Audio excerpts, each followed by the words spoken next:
Service to the Memphis community.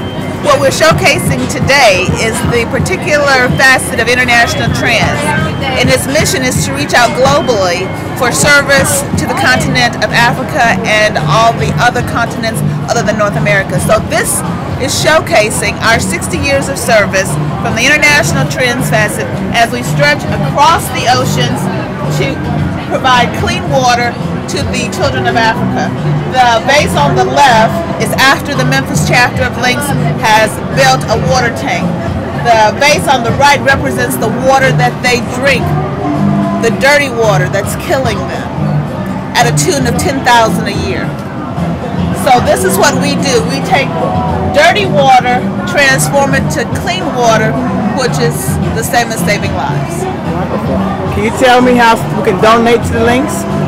Well, what we would like for you to do is go to our website and learn more about our international organization and how you can donate through service.